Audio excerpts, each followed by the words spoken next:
अस्सलाम वालेकुम वरहमतुल्लाहि वबरकातुहू। डियर स्टूडेंट्स,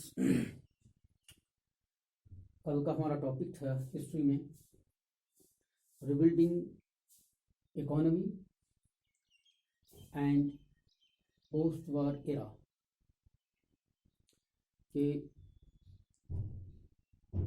हमने देखा कल कि कैसे वर्ल्ड वार सेकंड के बाद इकोनॉमी को रिबिल्ड करने के लिए, डिप्रेशन से बचाने के लिए, जब वर्ल्ड वार सेकंड ख़त्म हुआ तो यूरोपियन कंट्रीज़ जो हैं, major countries, European developed countries आपस में एक जगह जमा हो गए और एक कॉन्फ्रेंस उन्होंने बनाई जिसको हम वो जो हमने कल पढ़ा इंटरनेशनल मॉनेटरी फाइनेंशियल कॉन्फ्रेंस, जो 1944 में जिसकी फ्रेमवर्क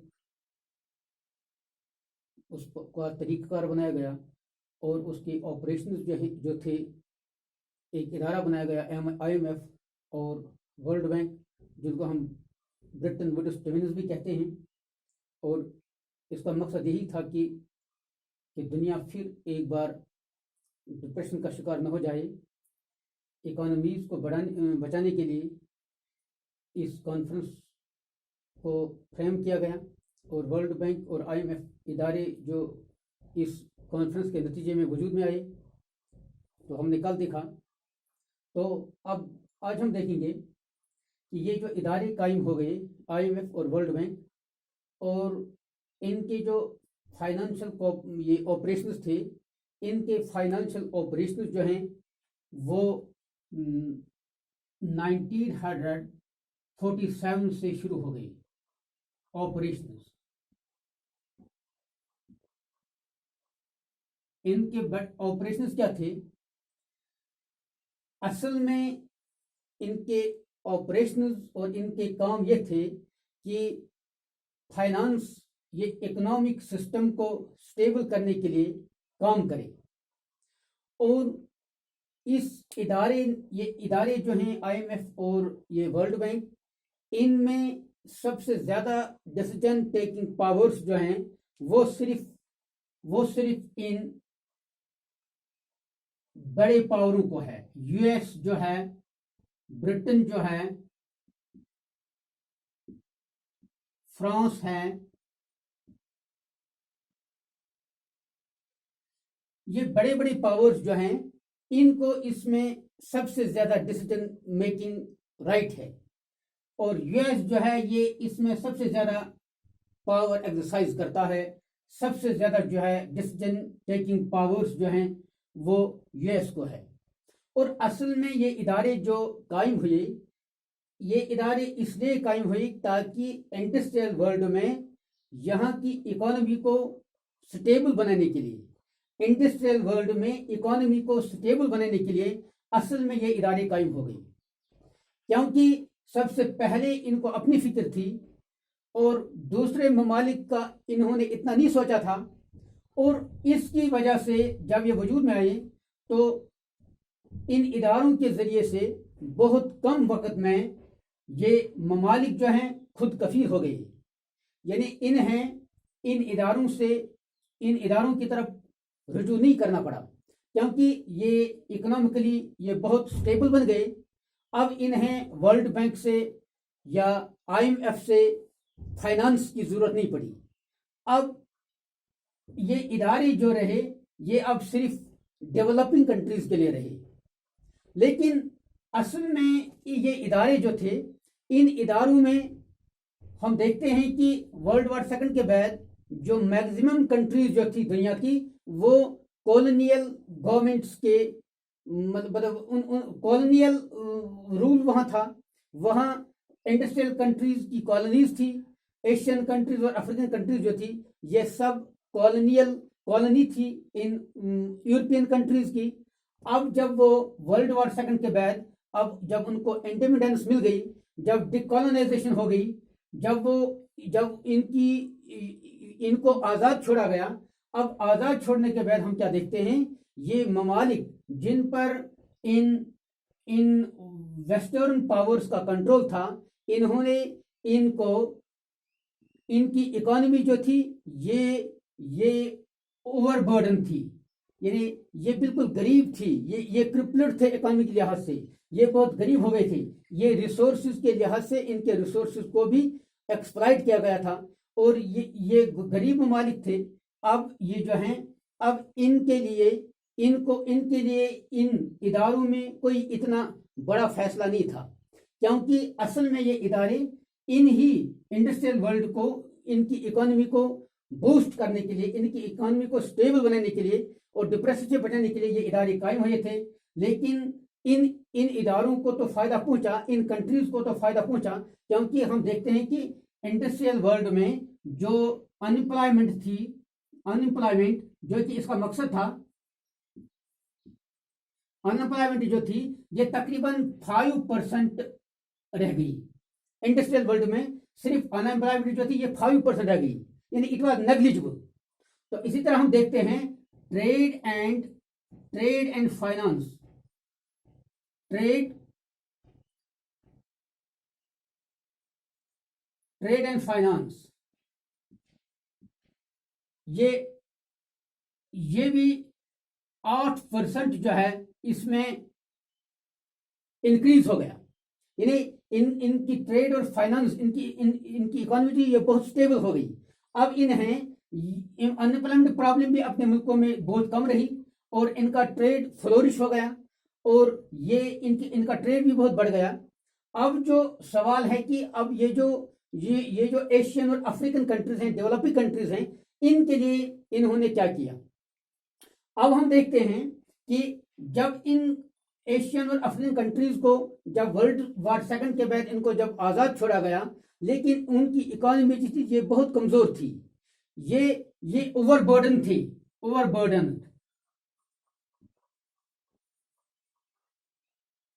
ओवरबर्डन पॉवर्टी, यहां गुर्बत थी, इन ममालिक में गुर्बत थी। एशियन और अफ्रीकन कंट्रीज इनमें गुर्बत थी। इनके रिसोर्सेज जो थे, इनके रिसोर्सेज और टेक्नोलॉजिकली एतबार से ये बहुत कमजोर थे और इनके रिसोर्सेज को एक्सप्लॉइट किया गया था। और अब इनके लिए क्या रह गया था, अब डिकॉलोनाइजेशन के बाद भी, अब जो ये आजाद भी हो गए थे, लेकिन इन बड़े ताकतों की यूएस और ब्रिटेन और फ्रांस जो है, पर्टिकुलरली यूएस को इसके बावजूद भी लैंड एंड रिसोर्सेज, इन ममालिक को, इन गरीब ममालिक डेवलपिंग कंट्रीज के रिसोर्सेज और लैंड पर डिकॉलोनाइजेशन के बाद भी कंट्रोल था। और ये आजाद होने के बाद भी इन ममालिक को एक्सप्लॉइट करते रहे और इनके रिसोर्सेज को इस्तेमाल करते रहे और इनके इस रिसोर्सेज और इनकी लैंड का इस्तेमाल करते रहे और चीपली इनके रिसोर्सेज को वो इस्तेमाल करते रहे।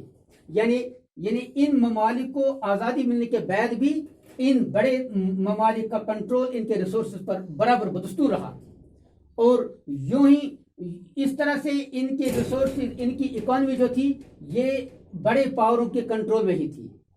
अब ये जो IMF है और वर्ल्ड बैंक जो है, ये इनको तो लोन देता था किसी हद तक। इन ममालिक में अब जो थोड़ा बहुत ये जो टेक्नोलॉजिकल इक्विपमेंट्स इनको मिल गए और इन्होंने वो बड़े बड़े प्लांट्स लाए, इनके हम भी किसी हद तक ये IMF और वर्ल्ड बैंक की वजह से इनको भी कुछ फाइनेंस मिला और इन्होंने भी अपने मुल्कों में ये जो मतलब इंडस्ट्रियल ये जो इंडस्ट्रीज और दूसरे प्लांट्स अब इंस्टॉल किए और इनको भी थोड़ा फायदा पहुंचा, लेकिन इतना फायदा नहीं हुआ जितना कि इन एडवांस्ड कंट्रीज को हुआ है। अब इसके लिए इन्होंने क्या किया, जब इन्होंने देखा कि आज़ादी के बाद भी हम पर दूसरों की ये जो दूसरों का कंट्रोल है, इन बिग पावरों का कंट्रोल है, तो इन्होंने एक नया इदारा कायम किया जिसको हम कहते हैं G77 countries.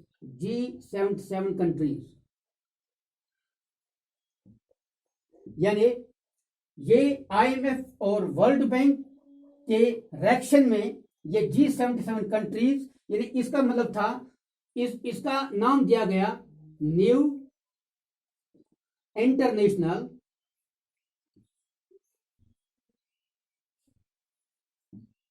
International economic order.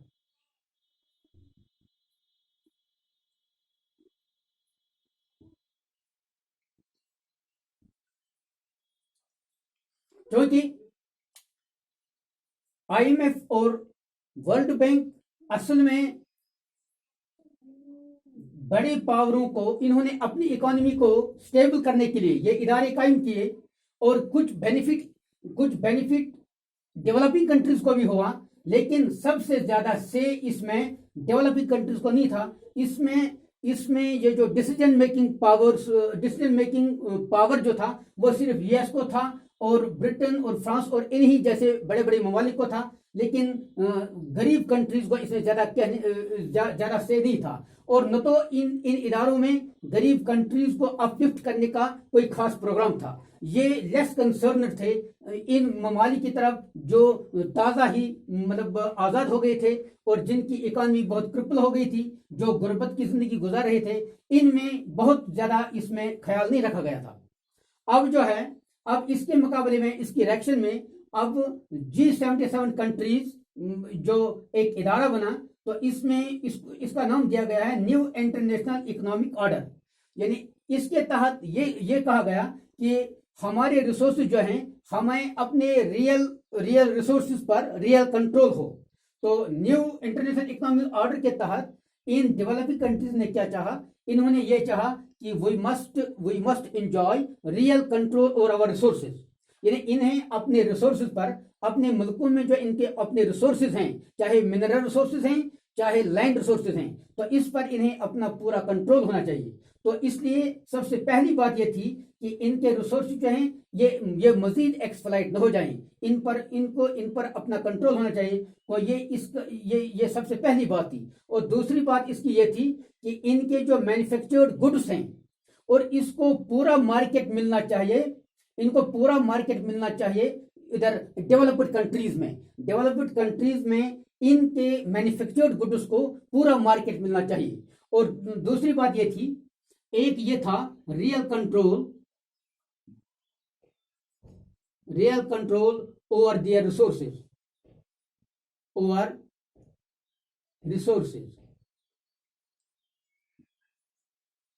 Number 1। Number 2, new international economic order का दूसरा क्या था,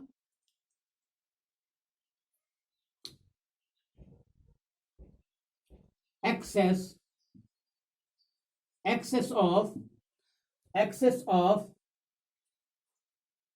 manufactured goods, access of manufactured goods in industrial world. यानी इनके जो मैन्युफैक्चर गुड्स करते हैं, इनके चीजों को भी वहां मार्केट होना चाहिए। जब ये एडवांस कंट्रीज में अपने चीजों को बेचें, तो वहां भी इनको मार्केट मिलना चाहिए। जिस तरह एडवांस कंट्रीज से चीजें आती हैं, इनको डेवलपिंग कंट्रीज हाथों हाथ लेती हैं, इस तरह इनके मैन्युफैक्चर्ड गुड्स को भी वहां मार्केट मिलना चाहिए। Access of manufactured goods in developed countries, in the market of developed countries, in the market of developed countries। और तीसरा ये था कि फेयर प्राइसेस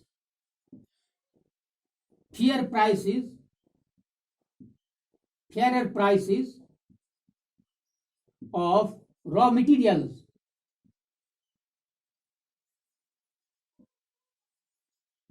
यानी इनके ये जो रॉ मटेरियल, अगर ये एक्सपोर्ट करें रॉ मटेरियल, एडवांस कंट्रीज अगर इनके यहाँ से रॉ मटेरियल लेंगे, आयरन और लेंगे या कोई और मटेरियल लेंगे, तो वो रॉ मटेरियल जो यहाँ से वो लेंगे, इसको ठीक पैसा मिलना चाहिए।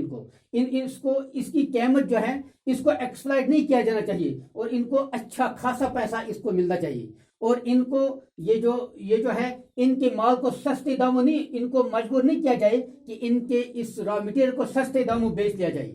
तो इसलिए इन्होंने ये G77 कंट्रीज को अपनी इकोनॉमी को बूस्ट करने के लिए, अपने रिसोर्सेज को कंट्रोल करने के लिए और अपनी इकोनॉमी को बढ़ाने के लिए इन्होंने ये जो एक नया न्यू इंटरनेशनल इकोनॉमिक ऑर्डर जो बनाया, ये IMF और वर्ल्ड बैंक के और ये जो इन इदारों पर जो सिर्फ डिसीजन मेकिंग पावर जो सिर्फ यूएस को है और वो जिस तरह चाहते हैं इसको कंट्रोल करते हैं, जिस तरह वो चाहते हैं किसी डेवलपिंग कंट्रीज को लोन देते हैं और इनको अपना गुलाम बनाते हैं। और इसके मुकाबले में ये G77 कंट्रीज जो वजूद में आई, इनका मकसद यही था कि हमारे रिसोर्सेज को हमें जो है एक आज़ाद अंदाज में अपनी इकोनॉमी को बढ़ाने का मौका मिलना चाहिए।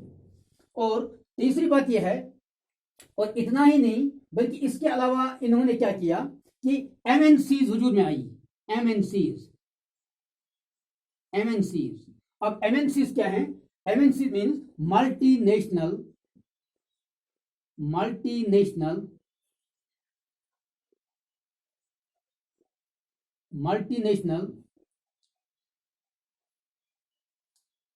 कॉरपोरेशंस।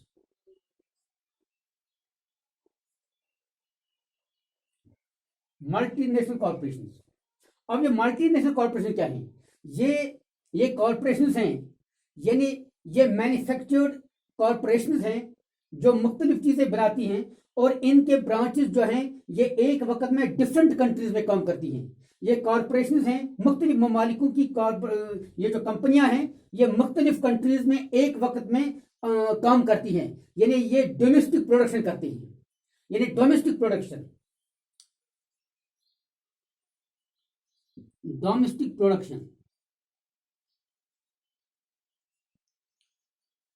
अब जो कि हर एक कंट्री जो है अब इंडस्ट्रियलाइज्ड बन गई है।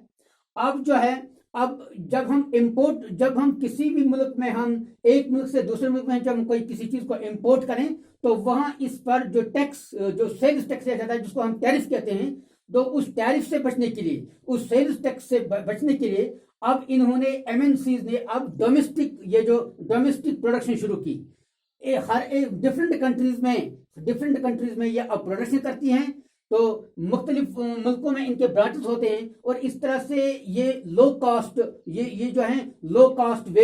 लो कास्ट वेजेस पर ये काम करती हैं, यानी इनके प्रोडक्ट्स जो हैं ये एक्सपोर्टेड या इंपोर्टेड गुड से ज्यादा सस्ती होती हैं और इसलिए ये जो है क्योंकि इनको टैरिफ से ये बच जाती हैं, इनको सेल्स टैक्स से इनको नजात मिलता है, इनको सेल्स टैक्स अदा नहीं करना पड़ता है, इसलिए ये डोमेस्टिक प्रोडक्शन जो करते हैं। अब इनके आइटम्स जो होते हैं ये लो वेज होते हैं, लो वेज।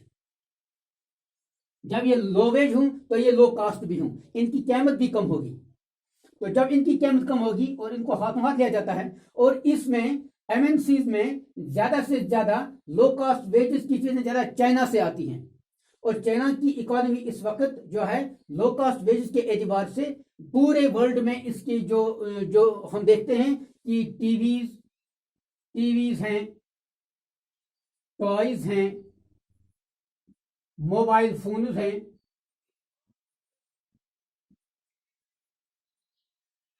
और दूसरे दूसरे आइटम्स जो चाइना से आते हैं वो सस्ते होते हैं as compare to other items. तो इस तरह MNCs के जरिए से भी अब जो है लो कास्ट वेज पर जो है ये जो मैन्युफैक्चर्ड चीज हमें हासिल होते हैं और इस तरह से जब इंडस्ट्रियल वर्ल्ड जो है, अब इंडस्ट्रियल वर्ल्ड की जो इकोनॉमी है इसमें थोड़ा फर्क आया है। अब यूएस की डोमिनेंस नहीं रही है, अब इन बिग पावर्स की डोमिनेंस इतनी रही है क्योंकि अब कंपटीशन जो बढ़ गया है। अब चाइना ने मार्केट में ऐसे लो वेज और लो कास्ट ये जो प्रोडक्ट्स को छोड़ा है, तो अब जो है ये इकोनॉमी जो है ये यूएस और इन इधर बड़े बड़े कंट्रीज जो यूरोपियन ये वेस्टर्न कंट्रीज हैं, इनके प्रोडक्ट्स जो अब इनकी फाइनेंशियल जो ये इनकी इकोनॉमी जो है, अब इनका मार्केट अब इतना ज्यादा नहीं है, अब वो इतना कॉम्पीट नहीं कर सकते हैं। ये चाइना की इकोनॉमी और जापान की इकोनॉमी जो है ये अब बहुत आगे बढ़ गए हैं। अब पूरी दुनिया में जो है अब वेस्टर्न की वो सुपरमेसी, यूएस की सुपरमेसी अब बाकी नहीं रही है।